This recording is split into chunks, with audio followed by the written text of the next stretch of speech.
Hello family, চলে এলাম মধ্যাহ্নভোজের থালি নিয়ে। গতকালের মধ্যাহ্নভোজের থালিতে ছিল ভাত, তার সাথে কাঁচা কুমড়ো দিয়ে চিংড়ির ঝোল। কাঁচা কুমড়ো দিয়ে চিংড়ির ঝোলটা কিন্তু একদম দারুণ সুন্দর খেতে লাগে। কুমড়োটা বাড়ির ছিল, খুবই সুন্দর।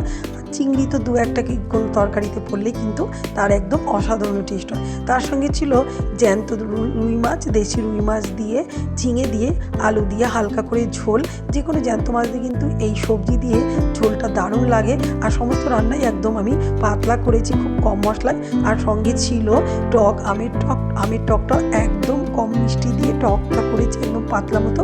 সঙ্গে ছিল স্যালাড, পেঁয়াজ শসা আর সবশেষে ফল। তো এই ছিল কালকে মধ্যাহ্নভোজের থালি।